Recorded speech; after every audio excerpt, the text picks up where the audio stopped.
Good morning, Michael here, and today our meditation comes from Matthew 11, verse 25. But for context, let's just read from verse 20, maybe down to verse 30. Verse 20. Then began he to upbraid the cities wherein most of his mighty works were done, because they repented not. Woe unto thee, Chorazin! Woe unto thee, Bethsaida! For if the mighty works which were done in you had been done in Tyre and Sidon, they would have repented long ago in sackcloth and ashes. But I say unto you, it shall be more tolerable for Tyre and Sidon at the day of judgment than for you. And thou, Capernaum, which art exalted unto heaven, shall be brought down to hell. For if the mighty works which have been done in thee had been done in Sodom, it would have remained until this day. But I say unto you, that it shall be more tolerable for the land of Sodom in the day of judgment than for thee. Verse 25. At that time Jesus answered and said, I thank thee, O Father, Lord of heaven and earth, because thou hast hid these things from the wise and prudent, and hast revealed them unto babes. Even so, Father, for so it seemed good in thy sight. All things are delivered unto me of my Father, and no man knoweth the Son but the Father. Neither knoweth any man the Father, save the Son, and he to whomsoever the Son will reveal him. Come unto me, all ye that labor and are heavy laden, and I will give you rest.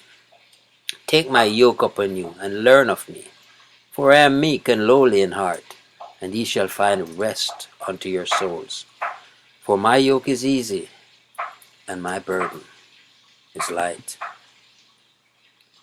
And so Spurgeon, with that verse, 11:25 of Matthew, in regards to at that time Jesus answered, expounds. This is a single way in which to commence a verse.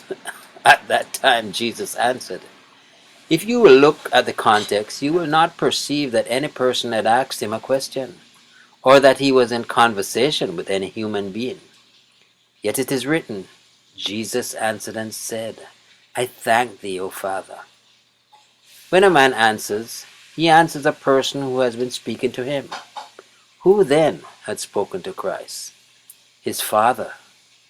Yet there is no record of it, and this should teach us that Jesus had constant fellowship with his Father, and that God spake into his heart so often, so continually, that it was not a circumstance singular enough to be recorded. It was the habit and life of Jesus to talk with God. Even as Jesus was in this world, so are we. Let us therefore learn the lesson which this simple statement concerning him teaches us. May we likewise have silent fellowship with the Father, so that often we may answer him, and though the word wotteth not to whom we speak, may we be responding to that secret voice unheard of any other ear, which our own ear, opened by the Spirit of God, recognizes with joy. God has spoken to us. Let us speak to God, either to set our seal that God is true and faithful to his promise, or to confess the sin of which the Spirit of God has convinced us, or to acknowledge the mercy which God's providence has given, or to express assent to the great truth that God, the Holy Ghost, has opened to our understanding. What a privilege is intimate communion with the Father of our spirits. It is a secret hidden from the world, a joy with which even the nearest friend intermeddleth not.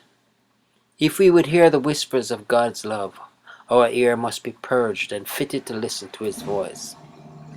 This very evening may our hearts be in such a state that when God speaks to us, we, like Jesus, may be prepared at once to answer him. Oh yes, listening always to that still, small voice that speaks into our spirit, and we know that it's from the Lord. Let us have an obedient ear and understanding and disposition. Trust you enjoyed the reading of the Word from Matthew 11:25 and its exposition. This is Michael here declaring, Jesus is Lord. Until next time, be blessed.